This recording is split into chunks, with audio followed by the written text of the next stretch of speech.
go, a little bio sketch on our dear Bhuta Bhavana, who's speaking to us from the UK. So here we go.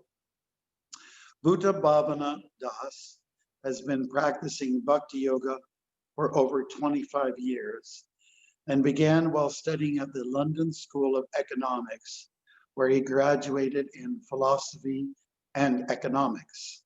While at university, his interest in Eastern philosophy, meditation, and personal development drew him towards the bhakti tradition. For decades, he has engaged in speaking at many leading institutions, including Oxford and Cambridge. The demand for his insights then expanded within Europe, India, Canada, and across the US. So Bhuta Bhavana Das shares presentations that take the wisdom of bhakti into the field of practical, transformative application with a special emphasis on leadership, relationships, and spiritual personal development. Thank you very much, Bhuta Bhavana. You're on. Thank you very much. Welcome. Thank you very much, Marge, for very kind presentation, introduction. And I just want to say thank you to all of you for joining the session today. So there's a few things we want to get into, but I guess let's say Mangalacharyan first, and then we'll take it forward from there. Okay.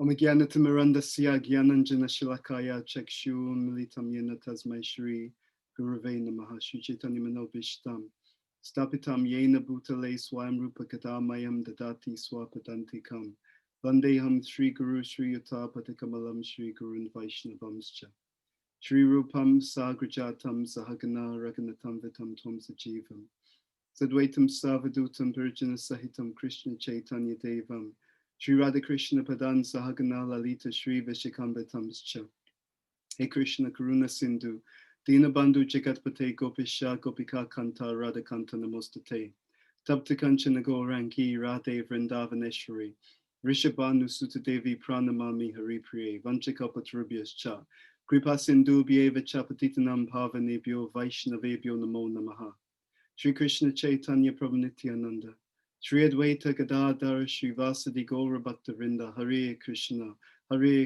Krishna Krishna Hare Hare Hare Rama Rama Rama Hare Hare.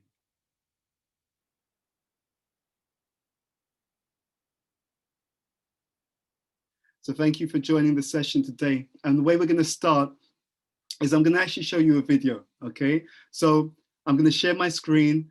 I'm going to ask you to watch this video, and at a certain point, I'll stop the video, and then we're going to discuss going on from there. Okay, so let's just share the screen, and let's move the presentation forward. So bear with me 1 second. So let's do this.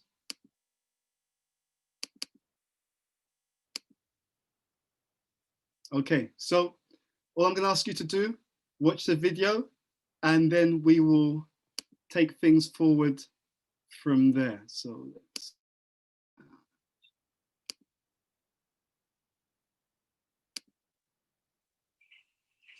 This is the Shogun.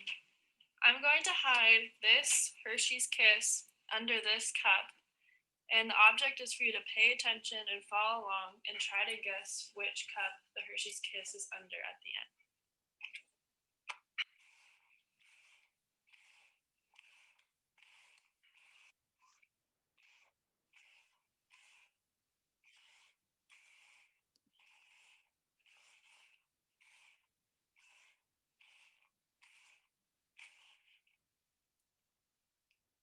Try to guess if it's in the left cup, the middle cup, or the right cup. Let's check the left cup. The middle cup? If you guessed the middle cup, you got it right. So now we're going to make it a little more complicated.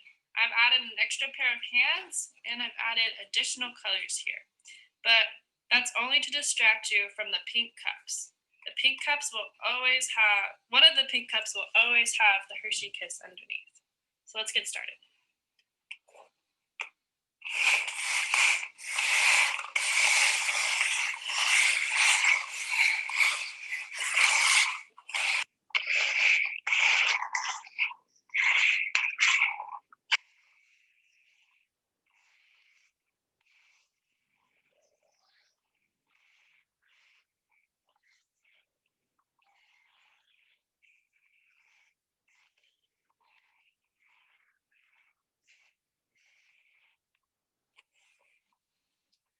So can you guess where the Hershey Kiss is?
So let's just bring this back.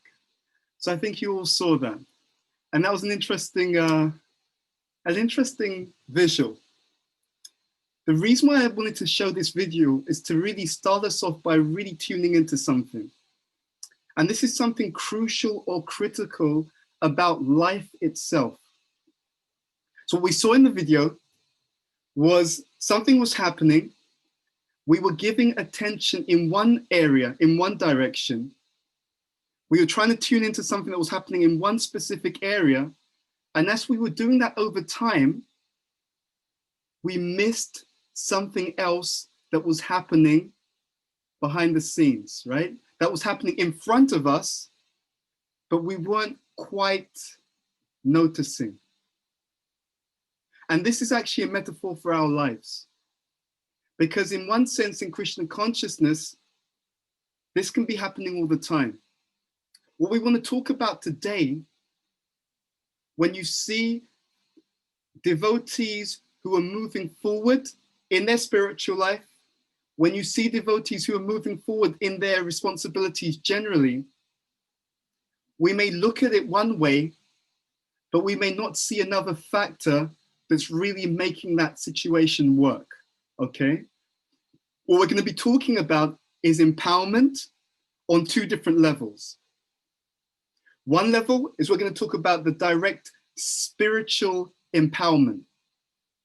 What it is, what it means, how it works, and how you as an individual can tap into that spiritual power. And secondarily, we're also going to talk about some practical techniques that can allow you to access more of your own natural ability as an individual. Okay, so again, the practical and let's say the external, because both are practical. The external and the spiritual, both are going to be practical. And I'll be honest, at the beginning of this presentation, what I should point out to everyone, and we say this often, is that we're not concerned so much with philosophy. The whole process is about transformation. So we want you to really think about this as we're going through this session. Think about this reflectively. Think about this in terms of your own life. Think about what are you doing in some of these areas successfully. And that's important to celebrate and recognize the successes. But we also want you to consider, where are the gaps? Where is there an opportunity for me as an individual, me as a devotee, who in this life happens to be in a male body? Where are the opportunities for me to accelerate, to be happier, to be more joyful, more dynamic, and more enthusiastic in my Krishna consciousness? Okay, so two things, the external, the spiritual, but both sides will be very practical. And this is an interactive session. We'll take questions at the end, but I want you to make a note. Ideally, pen and paper, but if not, at least a mental note on key ideas that we can take away. And I'll tell you why we're saying this. I was speaking to Bhakti Maharaj at the beginning of this session, and I was just explaining to him how during this pandemic, I've known some individuals, some devotees who passed away. And many of us would have heard of the passing away of some of our revered spiritual masters, teachers, such as Bhakti Charu Maharaj, etc. And I was asking Maharaj, what's the lesson? What is Krishna trying to teach us through the time that we've been going through? And Maharaj very rightly said about flexibility. You know, are you ready? Are you able to adapt, adjust to whatever's going on? But the other side is that it's a reminder that time, our time, is short. And none of us know how much time we will necessarily have together. So we want to make sure that whenever we're interacting, we want to make sure that we make the most from the time that we have. I'm going to pause 1 second. I'm just going to switch on the light because I think it's a little bit dark where I am. It may make it harder for you guys to see me. So hopefully this will make it a little bit easier. Okay, so let's get into it. I'm going to share my slides and then we're going to get into some of the key topics from our presentation today. So let's stop that share. Bear with me 1 second.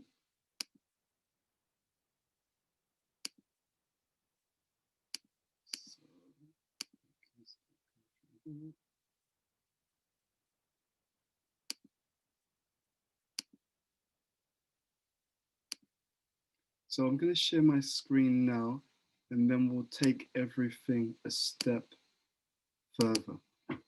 Okay, so you can see my screen. And so, simple topic, right? And again, I want to share something that's much more personal. This understanding, this presentation that we're giving today has been a real journey for us in our own spiritual life.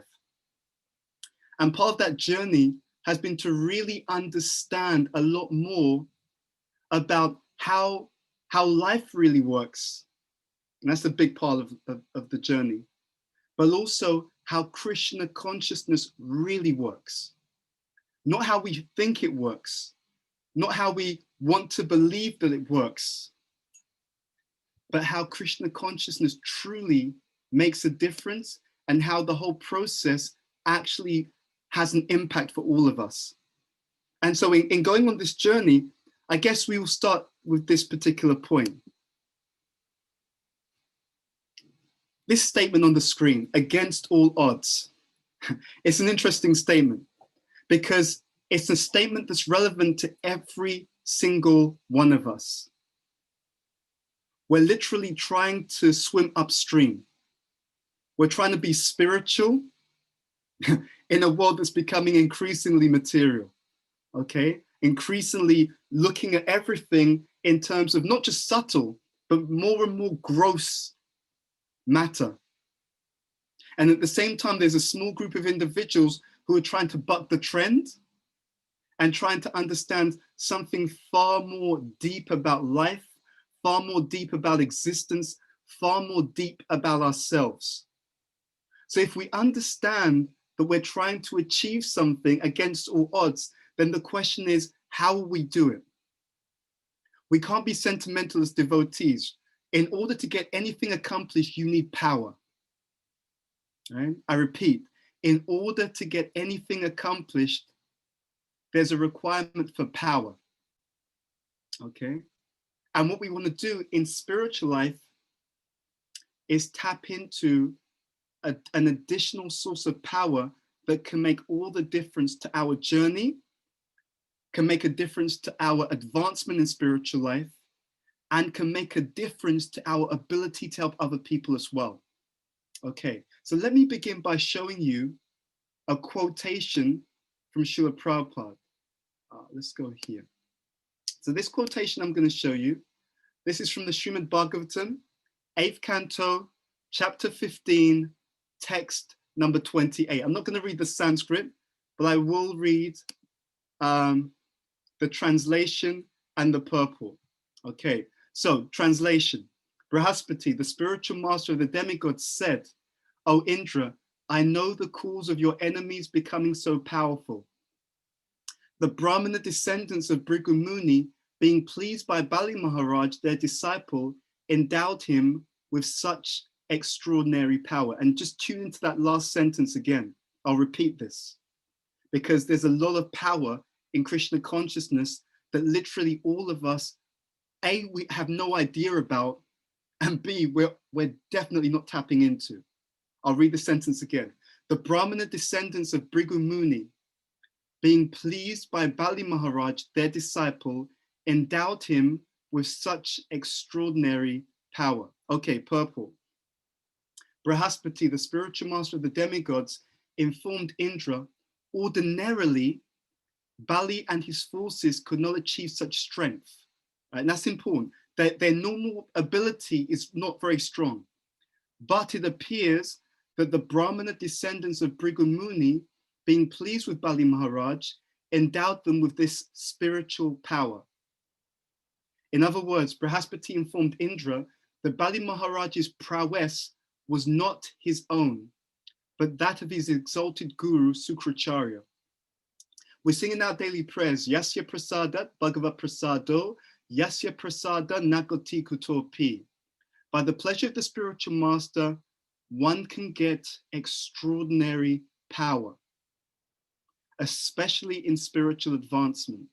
The blessings of the spiritual master, and get this line, this is what really hit me for 6 when I first saw this. The blessings of the spiritual master are more powerful than one's personal endeavor for such advancement.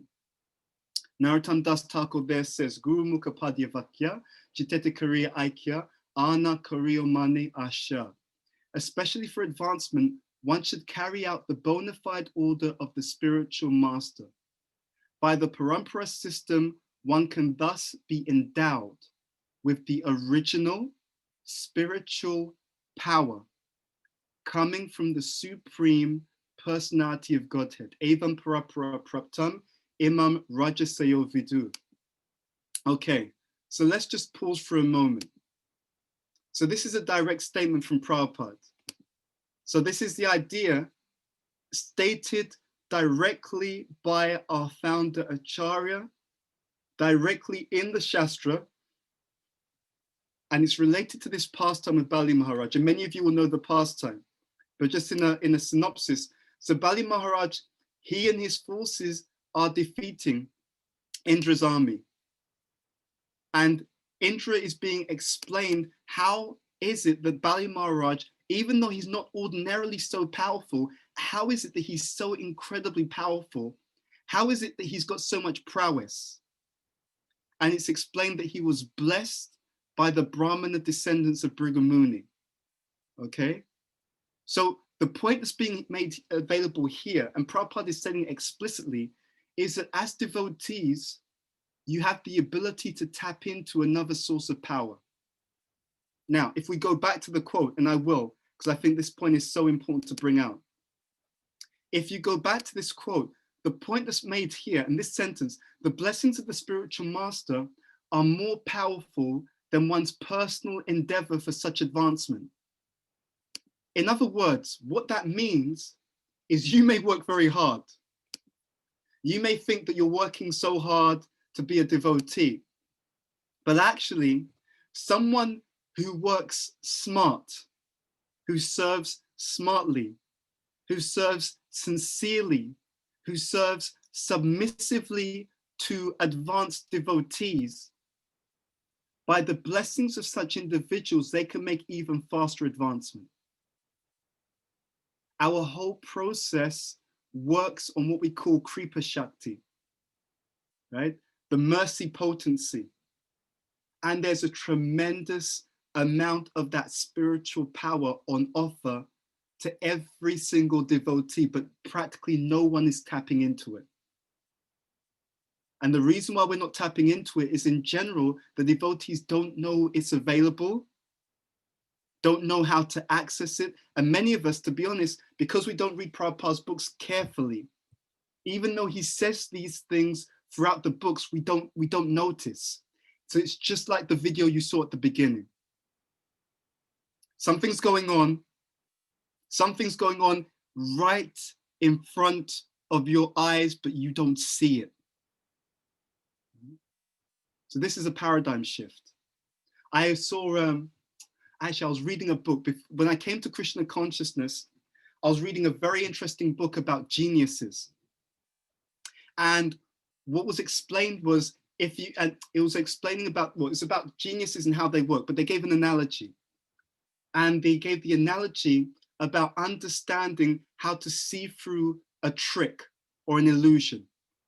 And what they said is, if you want to see through an illusion, the first question you need to ask yourself, the first thing you need to be conscious of is, where is my direction? Where is my attention being directed? So that's question number one. Where am I being directed to look? And once you know where your attention is being directed, then you look everywhere else except in that direction. And by doing so, you can see through the particular illusion, because the magician wants you to look in one direction so he can do something elsewhere. So if you're conscious, he's trying to get me to look left. So I'm going to look right. If you look where you're not being told to look, you can start to figure out what's going on, how it's working, and how you can really see things properly. And this is what we want to get into today. We want to get into how we can tap into this incredible spiritual power. Before we do so, I'm going to show you one other quote from Prabhupada. Okay? So we've started by this quote. This is 8th canto, chapter 15, text number 28, purple. Let's go to one more. This is from the 1st canto. And practically, even if devotees haven't read the entire Bhagavatam, practically everyone's read the 1st canto. So let's have a look if you remember this.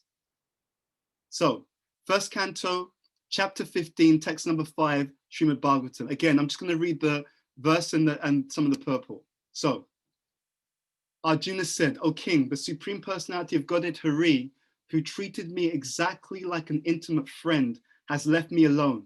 Thus my astounding power, which astonished even the demigods, is no longer with me." Purport by Prabhupada.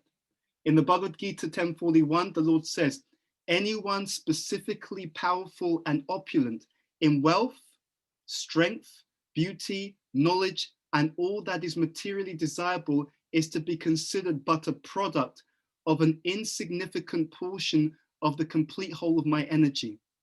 No one therefore can be independently powerful in any measure without being endowed by the Lord." When the Lord descends to the earth along with his eternal, ever-liberated associates, he not only displays the divine energy possessed by himself, but also empowers his associate devotees with the required energy to execute his mission of incarnation. It is also stated in the Bhagavad Gita 4:5 that the Lord and his eternal associates descend to the earth many times, but the Lord remembers all the different roles of incarnations, whereas the associates, by his supreme will, forget them. Similarly, the Lord takes away with him all his associates when he disappears from the earth. Now get this. The power and energy which were bestowed upon Arjuna were required for fulfillment of the mission of the Lord. But when his mission was fulfilled, the emergency powers were withdrawn from Arjuna, because the astounding powers of Arjuna, which were astonishing even to the denizens of heaven, were no longer required, and they were not meant for going back home, back to Godhead. If endowment of powers and withdrawal of powers by the Lord are possible even for a great devotee like Arjuna, or even the demigods in heaven, then what to speak of the ordinary living beings who are but figs compared to such great souls? Now this is Prabhupada's lesson. The lesson is, therefore, that no one should be puffed up for his powers borrowed from the Lord. The same man should rather feel obliged to the Lord for such benefactions and must utilize such power for the service of the Lord. Such power can be withdrawn at any time by the Lord, so the best use of such power and opulence is to engage them in the service of the Lord. So why am I showing you all this? These are two direct quotes from Prabhupada, just so that no one thinks that this is someone's idea, this is someone's speculation in Krishna consciousness, right? 8th canto, 1st canto, Bhagavatam, direct purports. And especially that last quote we showed you has a special significance because it gives two clues about not only gaining the power, the empowerment of Krishna and his pure devotees, but also how you maintain the empowerment. Okay, so Prabhupada in that purport that I just read, he says no one should be puffed up with the powers which have been endowed to them by Krishna. See, in Kali Yuga, unfortunately, humility is like a 4-letter word, meaning it's something that's very unattractive. People don't want to be humble. But what we don't understand, and you can understand this if you think about it deeply, what we don't understand is if you're humble in Krishna consciousness, you become a candidate of extraordinary potency. The more sincerely humble any devotee is, not weak, by the way. Humble doesn't mean weak. Humble doesn't mean a pushover. Humble doesn't mean opening yourself up to be mistreated. Humble means putting Krishna's agenda ahead of your own. The more humble, sincerely humble a devotee is in Krishna consciousness, the more you open yourself up, not only to receive empowerment, but to maintain empowerment, and not only to maintain empowerment. This is where it gets really interesting. If you're humble, if you're sincere, if you make Krishna's agenda your own agenda, not only can you receive empowerment, but you also have the power you also have the blessing to empower other devotees. You're empowered yourself, and you can empower other devotees as well, other living entities as well. This is how it actually works, according to our tradition. There's a very interesting analogy that's given in the Shastra. I first heard this in 2004 in Detroit. There was a morning class in Detroit, and the Prabhupada disciple was giving class, and he gave this analogy that appears in our tradition, and it's so powerful. The analogy was of the cow and the pole and the rope. So what happens is you have a pole in the ground, and then let's say the rope's tied to the pole and it's extending, let's say for 5 meters. And on the other end of the rope, so one end is tied to the pole in the ground, the other end of the rope is tied to the cow. And what happens is the cow can therefore walk away from the pole up to 5 meters, because that's how long the rope is. The cow can't go beyond the 5 meter length of the rope. So it was explained in that class that the 5 meters of rope, that relates to what we call Manusya Shakti. That's our natural ability, our material ability. So in Krishna consciousness, what does empowerment mean? It has 2 sides. The first part is you do everything you can within your ability, okay? We all have a certain level of intelligence. You may have some physical ability. You may have some monetary ability. You may have some network. So you have a certain amount of material facility that you can use, okay? Now the interesting thing is this. If you utilize that sincerely in Krishna's service, and you know how to get spiritual empowerment, you have the mindset, the humility, and the sincerity for it, then what Krishna does is he allows you to go beyond the rope. You see?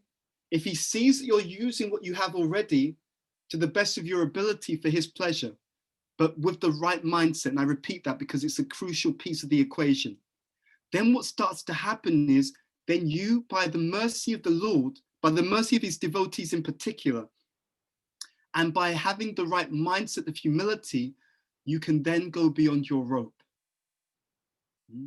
And this is where life becomes incredibly exciting in Krishna consciousness, because you start to tap into Daivi Shakti.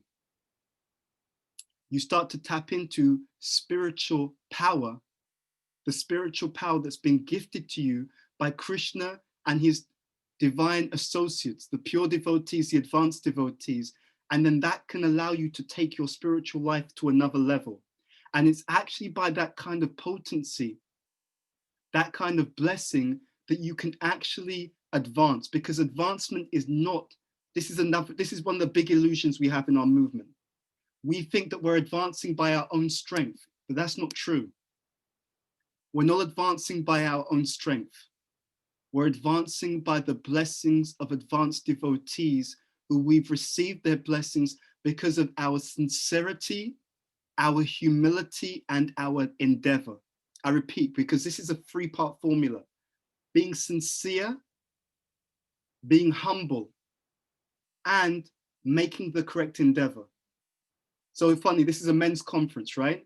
But the acronym SHE, she, sincerity, humility, endeavor. Right now, I know so many devotees, they're working their socks off, and they're wondering, and this happens a lot, and this can happen to us if we're not careful. You do not want to be the devotee who's been practicing for 30, 40 years, and you're finding that nothing seems to be happening in my spiritual life. Okay? You don't want to be that guy. One of the reasons why that can happen is because we think, and it's based upon the materialistic paradigm of the modern world, we think Krishna consciousness is happening just because of how hard we're working. Okay? In other words, we think that it's happening because of me. But if you remember the purple I showed you, and do read this in your own time, 8th canto, chapter 15, text number 28, Prabhupada makes a sentence: the blessings of the spiritual master are more significant than one's own endeavor for advancement. So you can work hard and someone else can get the blessings. And that blessing can make a tremendous difference. I was in Vrindavan. We were in Uddhavakund in Vrindavan. We were on Parikram. And we went to the temple at Uddhavakund. And we met a very elderly sadhu there. And so the devotee I was with, very wonderful devotee, he spoke Hindi, so he was translating. And the sadhu there, he was talking about how many years ago Prabhupada came there. And the sadhu said that he met Prabhupada. And he explained what happened in the meeting that he had with Prabhupada, it was just so moving. So Prabhupada, before he came to the West, he was visiting all of these holy places. He was living in Vrindavan. We knew he stayed in Radha Damodar. Prabhupada came to Uddhavakund. And he was speaking to the sadhu there. I believe it was actually the sadhu and his father, if I remember correctly. And what happened was he was asking for blessings. And the response that he got was like, you're a sannyasi, you're a Vaishnava, who are we to bless you? And Prabhupada, no, he said no. And he insisted. He said, you have to bless me so I can fulfill the order of my spiritual master. I can fulfill my mission in the West. And if you study carefully Prabhupada's teachings, if you study carefully Prabhupada's life, many of you will remember. You remember when Prabhupada's father would invite sadhus to the house, right? Many of you remember this. What would he do? Someone put this in the chat window. When Prabhupada's father would invite sadhus to the house, what would he do? When he would invite these sadhus to the house, what would he do? He'd ask them to do what? Yes. He'd ask them to bless his child to become a sadhu as well. We all remember this. We all read this in Lilamrita. We all heard these in the classes, but we didn't understand the significance. At least maybe you did. I didn't understand. I own it. I didn't understand the significance of this. So in spiritual life, there is a lot of mercy available. And there's a science of how we can get that mercy as well. Let's show some more slides and we'll dive into this topic in a bit more detail. So let's go here. So we're trying to swim upstream. Okay, we said this against all odds, trying to be spiritual in the material world. And I'll be honest, my heart goes out to the devotees. I get it. I'm not trying to give you an idealistic, concept in Krishna consciousness. I see many times that many devotees, they're struggling. And these are not bad devotees, they're sincere devotees. They want to be Krishna conscious. But in many cases, we're struggling. And I've done a lot of research about why we're struggling. In the time we have, we can only share a few ideas, but hopefully we'll be able to do something in the future, because there's a lot more we have to share with you on this topic. And hopefully we can get into some more discussion around this in the future. So we're struggling, but we also need to get this mercy. And this mercy is what will make all the difference in our Krishna consciousness. And this mercy, by the way, it applies on many different levels. Let's look at this quote. So again, many of you are familiar with this statement.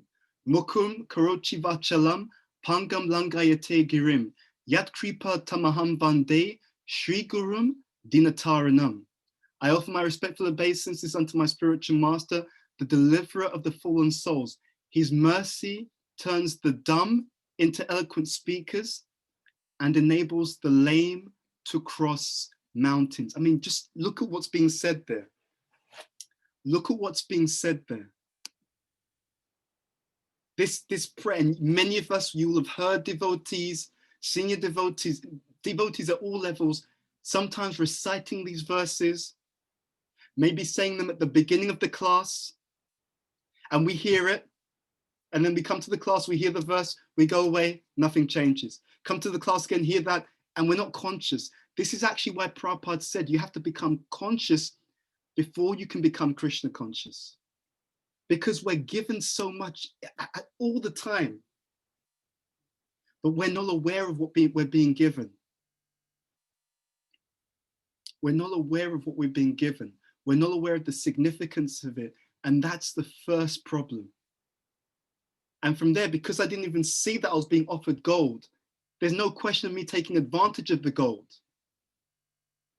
There are many devotees, if you check how they came to Krishna consciousness, if you check how they were before they became a devotee, and if you check how they are now, you'll see a huge difference.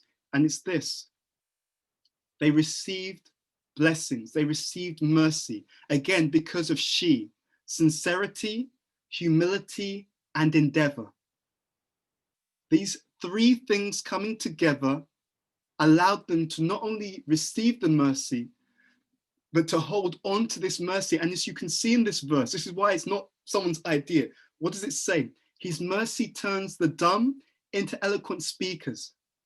So someone may be empowered in their speech. We also know that vach, speech, also links to intelligence. Prabhupada says, a fool remains hidden until they speak, because in Shastra, it is understood that there is a link between your level of intelligence and the way you speak. So speech is actually an expansion of intelligence. So this point, the terms of dumb into eloquent speakers, it means also Krishna gives empowerment sometimes in the form of intelligence. And we know this because Krishna says this explicitly in the Bhagavad Gita. Tesham satatayuktanam bhajatam pitipurvakam dadami buddhi yogantam yenamamupayanti te. To those who serve me, that's endeavor, with devotion, that sincerity and humility, I give them the knowledge or the intelligence by which they can come to me. Enables the lame to cross mountains. We want to cross a mountain called the material world.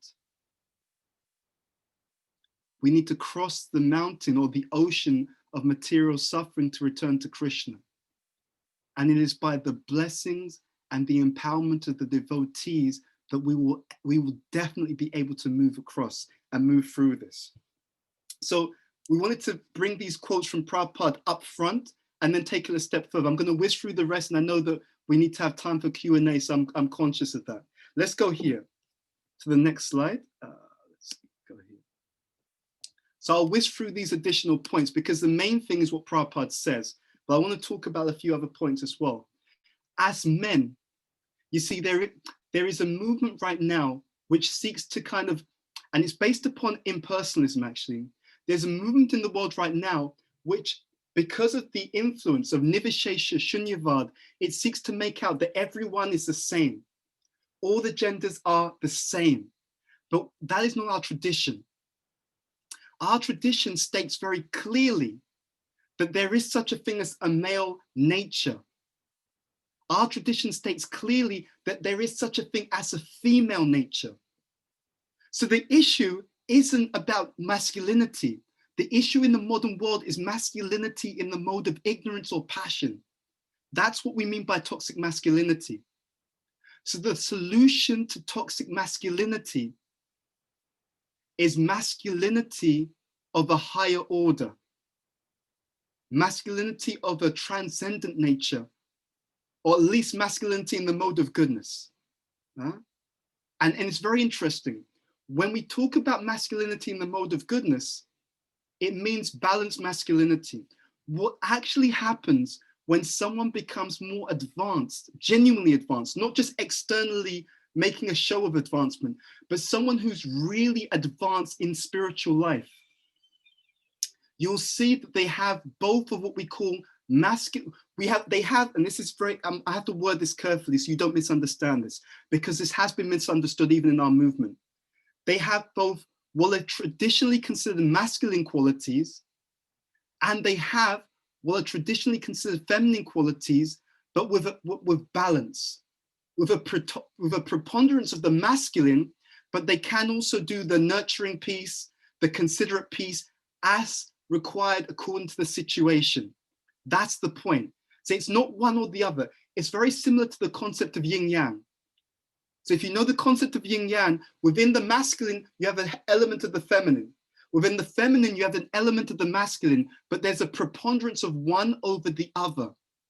So this is actually what it means to be balanced in that masculine sense in the modern world. And we said this formula: sincerity, humility, endeavor. Regarding endeavor, it's really important to have motivation in Krishna consciousness. And that means we have to have a strong reason why we're practicing. For many of us, and this is one thing about masculinity, the Shastra explains that masculinity is actually a series of samskars embedded deep in the consciousness. That's why even from birth, there are certain traits that men have from birth. It's not socialization only. It's inbuilt, inherent. And one of these traits where we see men have this trait more in one sense than women is that men are more result-oriented, everything being equal. Now, that does not mean that women are not result-oriented as well.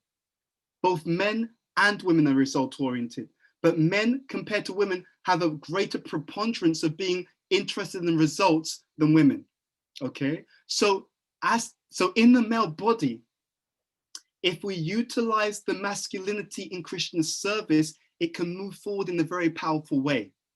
So the first thing is that you need to have a strong why. How do we develop a strong why in Krishna consciousness? It comes by really looking at some exciting reasons to practice. I'm going to pause here. I want all of you to write down what motivates you, what keeps you motivated in Krishna consciousness. And please don't say what you think you've heard in the class. Don't say just what you read in the book. I want to know what actually keeps you motivated. It doesn't have to be the right answer. We want to go to the reality of our lives in Krishna consciousness. For some of you, it may just be that you've got good friends in Krishna consciousness. Okay, it's real. That's a starting point. For someone else, it means that you like the philosophy. For someone else, it's your guru. For someone else, it's the encouragement you get. Whatever it is, what keeps you motivated at the moment? For a living, I train leaders, okay? So I train leaders in one of the top management I train leaders in an investment bank, one of the top investment banks in the world. And one of the things we often talk about is motivation, because they know, right? They know that if you want your company to be successful, and for company, read ISKCON. If you want your spiritual community to be successful, you need to be able to keep people motivated, engaged, excited, enthusiastic. And we know this in our scripture because Rupa Goswami says it, Utsahan, enthusiasm has to be there. So when we find that we're losing enthusiasm, what happens? You become bored in spiritual life. You find that you tend to eat more. You just want to watch TV, watch Netflix, go through the internet, just randomly on social media, and your life is bleeding away because we've not tapped into what keeps us excited. So here, one of the things that keeps us empowered is to keep ourselves motivated, enthused, and engaged. And if you're not sure what excites you, ask yourself the question, when was I at my best in Krishna consciousness? What was I doing when I was at my best? Was it that I was reading? Was it that I was giving classes? Was it that I was hanging around with a certain type of devotee? Was it that I was involved in a certain type of project? Was it that I was doing kirtan regularly? Tune back into that. What was I doing that got me so excited in spiritual life? And try and tap into that more. And if you're not sure, reach out to people. Reach out to seniors who know you. Reach out to peers who know you. Reach out to juniors who know you and ask them. One of the things that I just love about spiritual life, and it's been exciting me for the past 25 years, is the magic of finding out what Krishna wants. And one of the ways in which we can do this, if we're sincerely prayerful, when you reach out to devotees and you want to know sincerely what does Krishna want, and you ask them with humility, not that I'm just looking for people to say what I want to hear, but you reach out with humility. Oftentimes Krishna gives you the answer through the sincere devotees that you're associating with. Krishna will just say to you, dude, do this, you know? And you'll be like, wow, yeah, I love that. And when you start getting into it again, you find your enthusiasm comes back again. So that's one key for empowerment. So beyond the SHE formula, sincerity, humility, endeavor, there's also tuning in to what keeps you motivated. Now, there's a bit more to this. I'm going to share one or two other points, and then we'll open up for questions. Now, this is a big thing for me. This is a game changer. And this, again, it's heartbreaking to see sincere devotees who sometimes you can see they don't know what they're doing, and their spiritual life isn't going the way it should. We hear that the goal is love of God here. True. Yes, absolutely. But that's a very lofty goal. And for many devotees, it's a very far off, esoteric, subtle goal, which isn't easily, it's not tangible. How do we get there? The way we get there is we have to break a meaningful long-term goal into small, practical steps, practical things that we can do. There's a study. Actually, there's a whole body of psychological scientific literature which has found exactly the same conclusion that Krishna gives in Bhagavad Gita. In Bhagavad Gita, Krishna tells Arjuna, and you've heard this a million times in class, right? What does Krishna tell Arjuna? He tells Arjuna it's about the endeavor, not about the result. You can look this up. Everything I'm telling you, don't take my word for it. We haven't got time for that. Don't take my word for it. Check it out. If I tell you this, hold me to my word. Look it up and see if it's true or not. Clinical psychologists have done studies across culture, different demographics. When you set yourself meaningful goals on a regular basis, regular goals on a meaningful goals, not just a nice to have, not something nebulous or not something unrealistic, but something that's meaningful to you. And when you every day make a step towards a meaningful goal or destination, what they found in psychology is the journey, not the result even, but just the fact that every day you feel you've moved forward a step towards your meaningful goal, it tends to generate positive emotions. Even psychologically and physically, it sparks positive hormones in the body. Endorphins, serotonin, oxytocin, there's another one. Anyway, it'll come back to me. These things are triggered in the body. So what they found is people's state of consciousness, their emotional state, is directly related to their feeling that they're progressing in life. You see, that's the point. That's why when you see people who are not religious or spiritual, they're forced to try and progress in their career. Because if you don't feel a sense of progress, you're more susceptible to depression, boredom. You're more susceptible to feeling that your life is not moving in the right direction. You're also more susceptible to addictions. And we know this because Krishna says, Paramdrisva. You can let go of something lower, but you have to do it by getting some higher taste in life. So having meaningful goals really helps us to move forward. And it's most important for us because it does this. It builds our faith. What is faith? Faith is confidence. When you take a step towards Krishna and he reciprocates, you think, wow, this is real. And because you felt it, it wasn't something you read in the book anymore. You did it, you saw, Krishna gave me an answer. Wow, I prayed to him and you know what I'm talking about. You've been there. You've gone to a class one morning. You had an issue you were struggling to deal with. You didn't know the answer. You sat down, the speaker was talking about this topic that you needed to hear about. And you thought, wow, that's not a coincidence. That's the supreme personality of Godhead himself responding, giving me an answer that I needed to hear.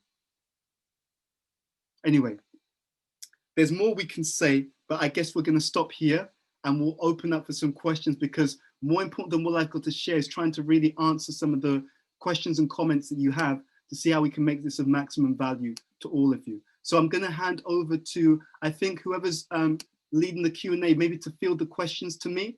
And with the time that we have, because I'm conscious we don't have that much time, maybe we can answer a few questions. So Rajrishi, are you going to field the questions to me? Or how do you want to do this? Or Partha, was it you who was going to ask me the questions? Yes, Prabhuji. Partha Prabhu will coordinate that. Okay, thank you.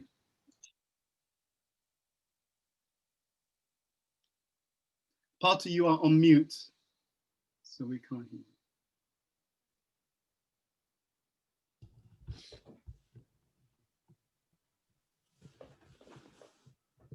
So here's the question. Whoops, I'm sorry, they're jumping around here. What is an important short-term goal for beginning to receive empowerment? Okay, so there's many different things you can do, and it's based upon you as a person. And it's based upon two things: you as an individual and where you are in your journey of Krishna consciousness. Okay, but let's assume that there's some, let's take it to the fundamentals. If you can, and this is where it gets really interesting. Prabhupada's books, they actually contain Kripa Shakti. Prabhupada's own books have a potency to empower people, right? So that's why it's so funny. Even though we know and we hear these things, because we don't do it, we think, oh, spiritual life isn't working. But if we did the things that Prabhupada said, if devotees in the movement en masse regularly did what Prabhupada said, the movement would be at least 100 times more powerful. And I say, and that's a conservative estimate. So I would say fundamentals, the quality of your chanting. Try not to chant with your mobile phone on. Try not to chant while you're watching TV, or really try and get into a space. Chant sincerely, attentively, read the books regularly. Not only can the chanting take away karma, but even Prabhupada's books can actually remove karma from an individual. So chanting, reading, associating without offense. So you can act. So just to give a universal answer that's useful for everyone, no matter what stage of spiritual life they're in, if these things are done, if you do it regularly, you'll see a big difference. I'm going to tell how deep it gets, right? Because I want to make it real. I know one devotee, and I'll be honest, even that devotee, we don't necessarily see things in the same way. But I noticed what happened. This devotee, he's for years been regularly reading Prabhupada's books. And I can actually see that just by reading Prabhupada's books, I can see how it's changed his character. Because I've known him practically from the beginning days in Krishna consciousness. And he's incredibly intelligent. But I could tell the intelligence he has is not his own. I can actually tell it's not his intelligence. Back to that purple, 8:15:28. Because of his reading Prabhupada's books, what happens is everyone has a certain level of material intelligence. People don't like that in modern society, but there's studies on this, right? There's studies. One of the biggest concerns that they have in modern society is because as modern society becomes more technological, there'll be jobs which you have to have a certain level of IQ to do. So there's a fallacy in modern society that anyone can be trained to do anything. It's not true. It's not true. They've actually done studies on this, and they're able to find what level, how much your IQ has to be to do certain kinds of jobs. Anyway, that's a whole other thing. But the point is that for devotees, it's slightly different, because for devotees, you have your material intelligence, right? That's which you're born with, but that can also be supplemented by spiritual intelligence based upon your practice in Krishna consciousness, and moreover, the blessings you receive. You see? So when you do these things, it can actually bring you forward. So first is the universals, hearing, reading, association. And then the other side of it is to try to associate with devotees who are more advanced than you and serve with humility. This is the key, because humility allows you not only to hold not only to receive blessings, but humility allows you to hold on to that empowerment. I first found it out. I was in a journey. It was my wife and I. We were on a journey with Sachinanda Maharaj, and he explained this to us. He explained it's not enough to have humility. It's not enough to ask for blessings and to be humble and endeavor sincerely. To endeavor sincerely, you also have to have a humble mindset.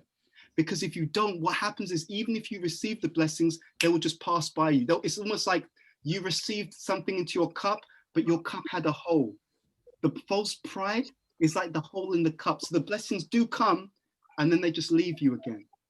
And so it's not the same. Yeah. Okay. Partha, I hope that answered the question. Here's a question from Yadabar Prabhu. Yes. He says, if I remember correctly, the first canto purport said that these powers are not necessary for going back to Godhead, Yes. which is our primary goal. Yes. So these powers are not all in all, and if they are taken away, we should not lament and continue our endeavors to go back to Godhead. Please comment. Absolutely. So there's different ways and there's different types of empowerment. That's why I showed both points. So if you saw the first quote from, well, not the first quote, but the quote from first canto, chapter 15, text number 5. In that purport, Prabhupada is speaking about Arjuna's prowess on the battlefield, specifically. And that those emergency powers that Krishna gave Arjuna for the specific purpose of defeating the Kaurava army, that empowerment wasn't required to go back to Godhead. But in the other quote that we showed, 8th canto, chapter 15, text number 28, Prabhupada explicitly says the blessings of the spiritual master are even more important than one's endeavor for advancement. So the blessings are of different types, and they are for different purposes. Well, I was going to share, and I will share this because you've inspired this. In the Battle of Kurukshetra, just to this point, I made a note earlier about this. What happened was, and it was so interesting. So Yudhisthira, when the opposing armies are there, Yudhisthira leaves his army and he goes to the army of the Kauravas and he addresses Bhishma Dev. And what he does is he asks Bhishma Dev for blessings to actually fight against them. And Bhishma Dev actually tells him he's so pleased with this. And Bhishma Dev says to him, he said that had you not asked for the blessings, you would have lost. And so Yudhisthira gets blessings from Bhishma Dev. Then he approaches Dronacharya. He asks for blessings. He asks Kripacharya also for blessings. And he's given the blessings in order to fight and to actually win. And this is all in Mahabharata as well. You know, so there's different types of empowerment for different purposes, just to kind of give a summary answer to your particular question. Yeah, so both things are stated by Prabhupada. And thank you for the brilliant question. And I should have really asked for your blessings and Maharaj's blessings and the blessings of the seniors, especially, but all devotees on here to try and serve, because obviously that's where the empowerment comes from sincere service to genuinely advanced devotees. Thank you. Any other question, Partha Prabhu? Here's a question from Sri Kumar. Mhm. What is the test of what level our she is? Our sincerity, humility, and endeavor. And he's saying, especially our humility and sincerity. Thank you so much. This is a wonderful talk. No, thank you. So when I first came to Krishna consciousness, and I honestly think he was empowered. I used to go to the temple in London when I first came, and there was a devotee who lived there at the time. He no longer stays there. He moved outside of London, but we would talk regularly, and he was very simple. His service, and this is what I did for the first 3 years, his service was just to sweep the floor and he used to help in the lunchtime program. And he engaged me in that service. It was incredibly blissful, and he was just so wise. And we spoke about this point, and he said something very interesting to me, which is why I'm going to bring this out now. So what happens with sincerity, humility, and endeavor is they're not static. What Krishna does is Krishna knows what capacity we have. This is how Krishna consciousness really works. So what Krishna does is he wants to see that you're doing the best that you can. And the best that we can do, it looks different for different people. It's not the same for everyone. But this is why it's exciting. Krishna takes into account our genuine limitations. So some people, because we are hardwired differently, right? We know this. We know in the scriptures that we have different natures. Some people are more intellectual. Some people are more administrative, like Kshatriyas. Some people are brilliant at just being productive, right? Vaishyas are great at, scaling stuff. And some people are more artistic, and that's fine. None of these things are bad. We need all of them. The point is that you should try to do the best you can with the capacity that you have. And when Krishna sees that you're doing the best you can with what you have, the amazing thing is he gives you more. And this is why we talked about the pole in the ground, the rope and the cow. You use the rope, you take the rope as far as you can, but with a humble mindset and with a sincere desire to be blessed by the advanced devotees. And when you do that, then their blessings will allow you to go beyond the rope to the extent that Krishna wants. I had a conversation with one devotee recently, and I'm toying with whether to get back to him or not. He was trying to make out that whoever does the most externally is the most advanced, is the most empowered devotee. That's not true. That's not true. Empowerment is not necessarily what you're doing externally. Some people can do a huge amount externally. It does not mean necessarily. Oh, and by the way, thank you, Yadav, for sharing that. I've been listening to that seminar by Shiva Ram. It's brilliant. If you haven't heard it, it's one of the best seminars I've ever heard. It's incredible. It's incredible. So please give it a listen. And he goes into all of it. Anyway, yeah, thank you for sharing that. Anyway, so yeah, it's not necessarily external, because as Prabhupada said in that 8th canto, chapter 15, text number 28, the empowerment is also primarily you should advancing spiritual life. If you get the blessings of advanced devotees, you will see that you'll get a taste for chanting, because what they have in their consciousness will be transferred to you if you have the proper mentality. So the safe solution is to be humble in all dealings. That's the point. The safe solution, not weak though, because people think that humility means you should set yourself up for being mistreated. No. Humility means to put Krishna's agenda as the primary. That's why Prabhupada could be very strong if he saw that it will help this person in spiritual life for me to be strong, and we've got this relationship. So this is the point, and that's how we move forward. So Krishna knows all that we can do is do our best. Try your best. Try and think, how can I serve Krishna nicely? Humility, how can I do things in such a way that I recognize that the essence of humility is to respect all the devotees, respect and appreciate others. That's the essence of humility, right? And not respect yourself. And then endeavor means just do what you can. Do what you can in balance, meaning that do your sadhana nicely. There's a 3-part formula I've been using in my day. First part of the day, self-care. Self-care means sadhana, or if you have to do some exercise as well, whatever. So the first part of the day, self-care. Second part of the day, service. Okay, so you're involved in some exciting project to spread the mission. Third part of the day, sangha. Very simple. Self-care, service, sangha. And if you have that formula in your day, everything gets taken care of. Okay. Any other questions, please? Here's one from Dear Krishna Das. How do you understand Krishna's agenda clearly without mixing our own thoughts, understandings, and emotions? Absolutely. It's a good question. And at the same time, and I'm not saying the person who asked this question is like this, but sometimes devotees get overly mental in this area. There are certain things that we know from our teachings that Krishna always likes. You're going to do a kirtan. Yes, Krishna likes you doing kirtan. You're going to chant your rounds. Krishna likes you chanting Hare Krishna. You're going to read Prabhupada's books. Krishna likes you reading Prabhupada's books. You're going to tell someone about Krishna. Krishna likes you telling someone about Krishna. You're going to take prasadam. You're going to offer your food to Krishna. Krishna likes you doing that. You're going to associate with more advanced devotees and inquire from them. Krishna likes you doing that. So there are certain things, they're all good. The ninefold process that you can do safely in all conditions. Now, that said, if you want to get into very specific things, there's an interesting purport in Bhagavatam, 1st canto, chapter 19, text number 12. Where in the purport, Prabhupada says, when it comes to major decisions, you should get it confirmed, right? So when you're doing major things, life-changing decisions, right? I'm going to move from one country to another, one community to another.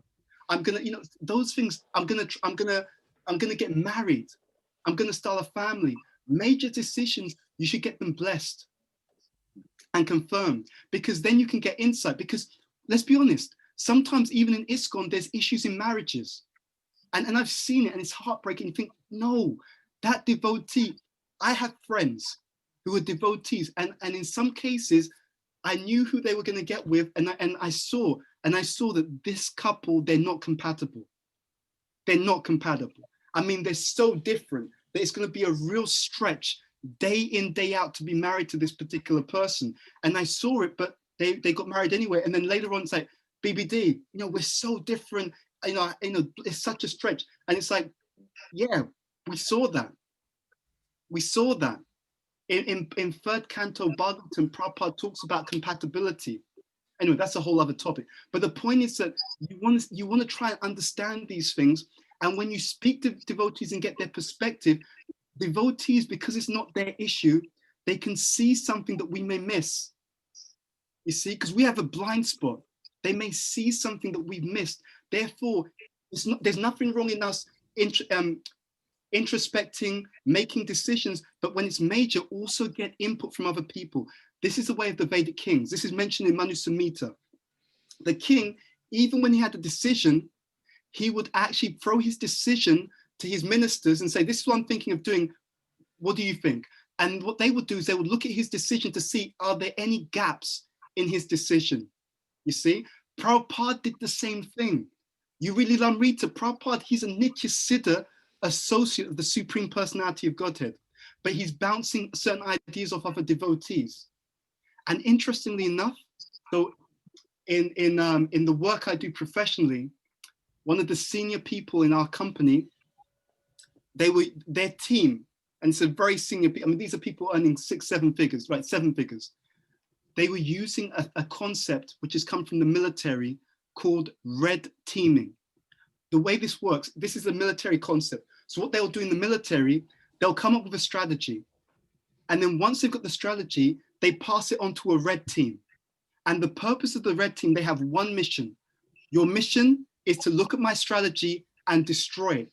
Find every single weakness in my strategy.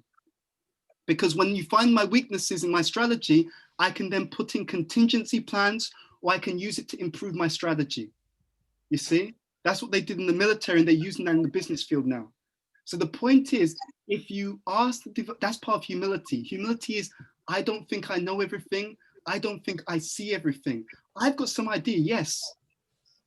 But if I'm humble, I'll ask other people as well, because I'm always open to the possibility that I'm not the smartest person in the room and that there may be other things that I've not seen. That's what it means to be humble. It's to understand that someone may know better than I do, so I have to be open to the fact that I'm not seeing everything in this case.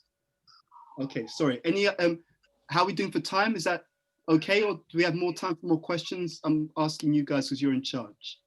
I think one of the other moderators is monitoring the time. Okay. So maybe they can just let us know. I have one other question here. This is from Shanta Vigraha. Maybe I missed it, but just to clarify for me, the blessings of devotees are essential for my advancement. What qualities are necessary for me to actually keep and maintain those blessings? Primary, so again, the 3 formulas. It's important to be sincere in spiritual life. That means you're sincerely trying to progress towards the goal and serve the devotees, sincerity. Number two, humility. Humility means that we're trying more and more to put Krishna's agenda as the center. That's humility, yeah? I mean, that's a whole topic in itself, but just in essence. And then humility also means to respect others and not to demand respect for ourselves. The last one is endeavor. If I'm sincere, I'm going to do something. I can't say I'm sincere, but I don't do anything. I don't serve any devotees. I don't try to spread the mission. Don't try to follow the instructions of Prabhupada. I don't try to read. I don't try to hear, but I want to tell everyone that I'm sincere. No, if you're sincere, it's expressed in the form of doing something. So you make some endeavor to spread the mission of Srila Prabhupada, or at least to assist the devotees. That's all part of spreading the mission. Cooking at the Sunday feast is part of spreading the mission of Krishna consciousness. So, and you try and do something to help in that sense, you know, and that's how it all works together.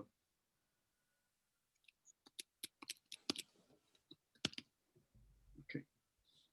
Here we have another question from Anutama Prabhu. Hare Krishna, what are some short-term goals that you have in Krishna consciousness? Also very, very cool. First of all, thank you, Anutama, for being on the call, you know, and you know, it's always good to have your association. So yeah, I've got loads of plans. I'll be honest. I'm at this time in my life, I'm incredibly excited about so many different things. So one, I'm gonna actually share this. I've just put this in the Instagram, in the chat window. So we're trying to build up some materials. We started a podcast, and the podcast series, the first one is on self-esteem. It's called the self-esteem spectrum, but I've taken it from Shastra. So basically, we've talked about self-esteem in the mode of ignorance, which is low self-esteem, self-esteem in the mode of passion, which is pride and arrogance, excessive self-esteem, and self-esteem in the mode of goodness, which is balanced self-esteem. So that was the first one. And then we've done a few other podcasts, which is about basically the Varnas, because, and we haven't got time to go into this now, one of the ways in which we can be well situated as devotees to really understand our natural talent and our nature. It is my humble estimation that we could reduce the issues in our Grahastha ashram, we could reduce the issues in marriages in ISKCON easily by over 50%, easily, if people just understood their nature. Because if they understood their nature, then you'll marry someone who's got a similar nature to yours. Very simple. In fact, Prabhupada says it, but get this, and I can send it if people are interested. There's even secular studies, and they found exactly the same thing. And this is why it's just crazy. What Prabhupada has given us in his teachings, to say it's ahead of modern society, that's an understatement. It's like, it's 10,000 good years ahead by a clear margin, but we don't use it. We just don't use it. And it's unfortunate.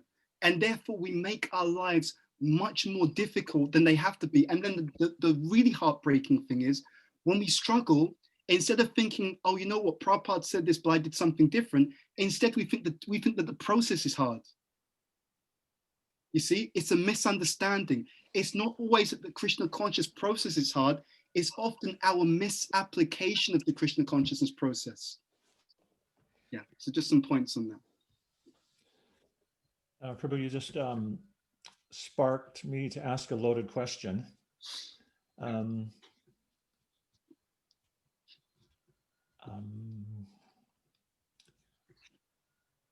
a man in Krishna consciousness become empowered in his marriage? Of course. Empowerment has nothing to do with ashram. I mean, let's be very real. Look, Prabhupada, I mean, even amongst acharyas, I mean, just look at Prabhupada. I mean, honestly, if you read Prabhupada's books and hear his classes carefully, you can only conclude this person is a genius. I mean, anyway, that is huge. No, the situation has absolutely no bearing. Sincerity, anyone can be sincere. Anyone can be humble. Anyone can sincerely endeavor. But since you touched upon this, I'll just say this. And this, I think, is very important for men to know. In any ashram we're in, there are austerities. In any ashram we're in, it's an ashram. It's a place for spiritual advancement. So the idea that we're just going to go into any situation and we'll just enjoy it and everyone's going to have to serve us, that's wrong. We're trying to become the servants.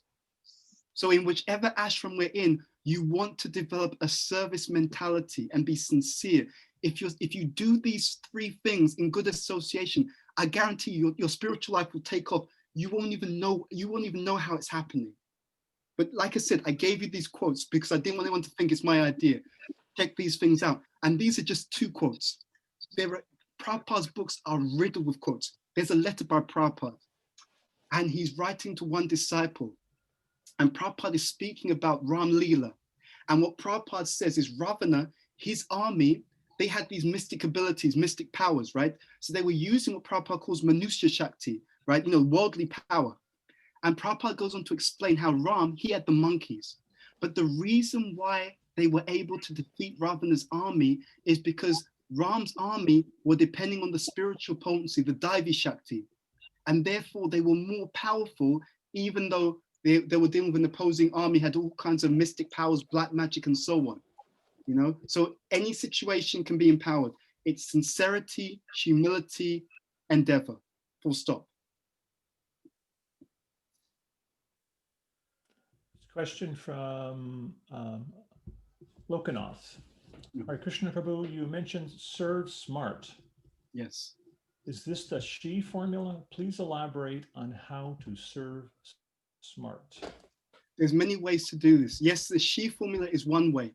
I gave a class, I believe it was last year sometime, it was in Birmingham, and I gave a different formula. See, what happens is the following. Our scriptures are multidimensional. So you've often heard Sambandha, Abhideya, Prayojana. Okay, you've often heard about this. There's another way of looking at this formula. The first one, Sambandha, gives you focus. You could say direction. Okay, so direction is part 1. And what happens, and this is where we often fail, we're putting our effort in the wrong direction. So let's say you've got a really strong skill. You're a devotee, you're great at management. So why not do management for Krishna? You're good at it. And God knows the movement needs it. But that devotee who's good at management, you got him doing something else. And because he's not good at it, he's disengaged. He's doing a poor job. People are complaining. He's unhappy. But if the same devotee was correctly engaged, he could offer more and he'd be more enthusiastic. Prabhupada makes this point. This is in 8th Canto, chapter 2, text number 30. In that purple, Prabhupada talks about fighting Maya from a position of strength. And that was written when one of Prabhupada's sannyas disciples fell down. That's why Prabhupada wrote that Prabhupada wrote that purple at that time. There's also a great seminar by Sureshwara Prabhu called Prabhupada, Our Founder Acharya. And it's so interesting. What he does is he maps out Prabhupada's different statements about Varnashram throughout Prabhupada's time on the planet when he was preaching in the movement. In the early days, Prabhupada said you cannot institute Varnashram. But over time, Prabhupada saw that many of his devotees, they were struggling or they were falling down because they were not so stably situated. So that's why towards the end of Prabhupada's time on the planet, he said, you must institute Varnashram, meaning in essence, correctly situate yourself, right? Just if you're going to live outside, make sure you have some stability, a means of livelihood so that you're not scared every day, I'm going to be kicked out of my house. So you have some stability, and that stability makes it easy to practice. You see, that's where Maya is hitting us. What Maya is doing is we're all looking at the goal, which is above us, this love of Godhead, but we're not looking at the platform that we're standing on. So if the platform you're standing on is unstable, it's very difficult to focus on the goal when you're standing on quicksand. When the very thing you're standing on is very unstable, and you can't tell me that there aren't devotees who've had issues in their marriage and issues in the institution because those issues are related to their situation. Husband and wife are arguing because they don't have enough money to look after their children. Someone else is having issues with the devotees because he's doing a service, he's doing it poorly, but he's attached to position and he should never have been doing that service in the first place because it's not a position of strength.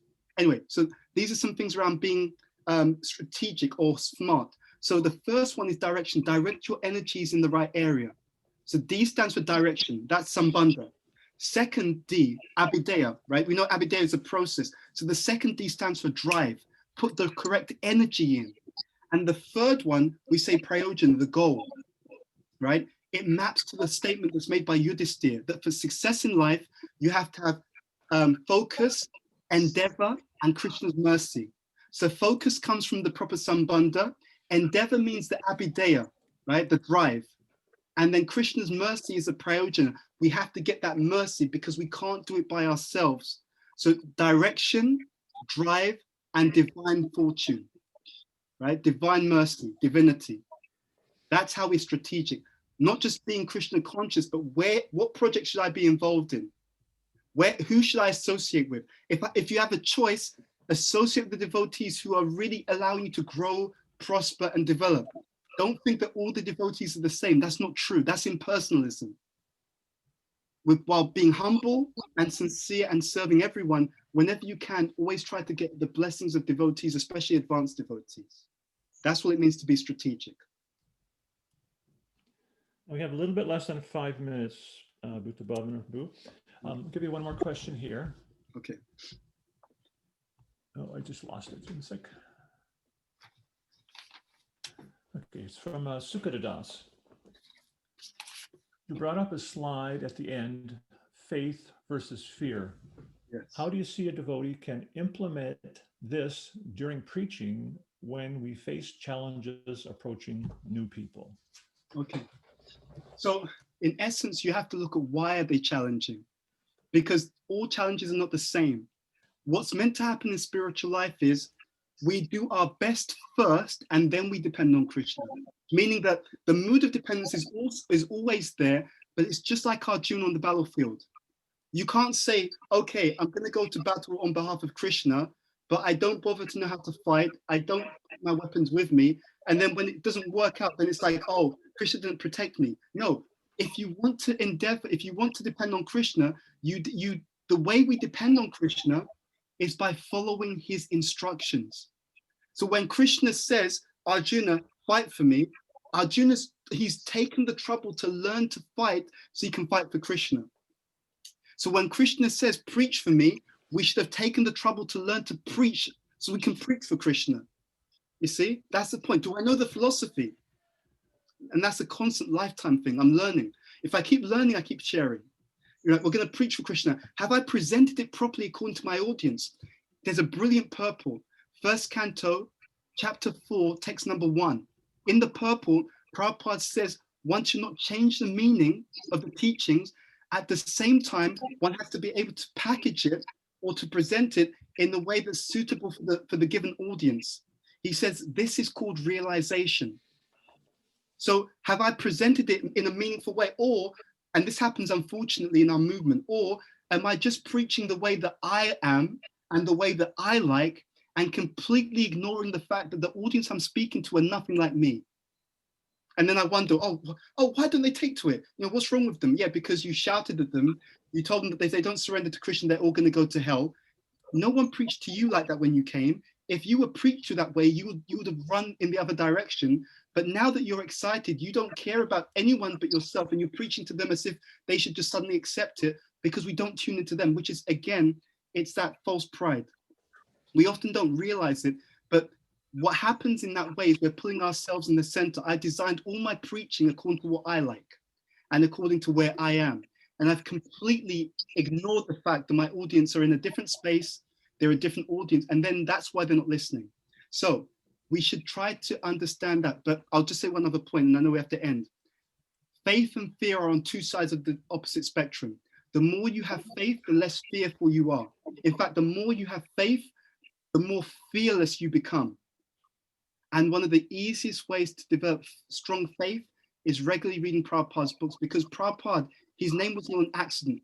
Abhay Charanaravinda, one who is fearless at the lotus feet of Krishna. So when you read Prabhupada's books, you're associated with the mindset of a fearless individual. So if you regularly stay in touch with him, you become like the person you associate with.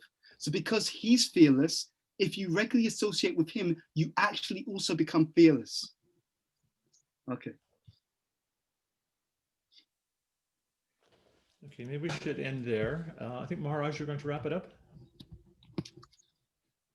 We would like to thank you very much, Bhuta Bhavana, Prabhu. Can everyone hear me? Yes, we can. Okay. We'd like to thank you very much, Bhuta Bhavana, for your very enlightened presentation on empowerment. And as you had suggested very rightly, it's good if everyone had a pen and paper and jotted down some key things and points that you can take home, put in your pocket, put under your pillow, and live by it. So thank you.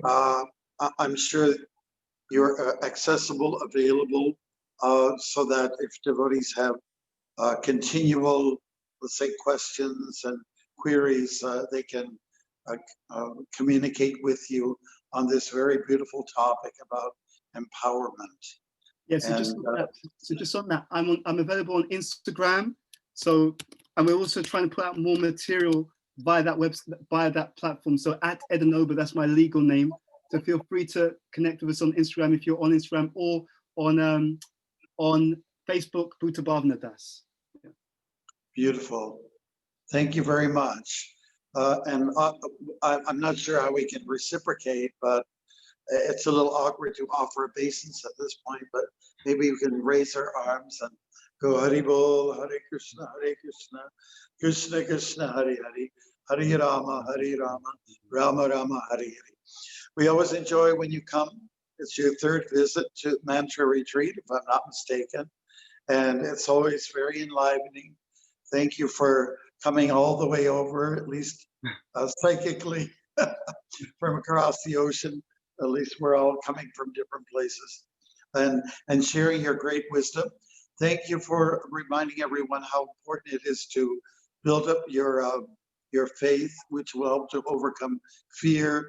And also you were talking about humility and how it's the access to our empowerment. Thank you so much. Hari Bol. Hare Krishna. Thank you guys. Take care. All the best. Hari Bol.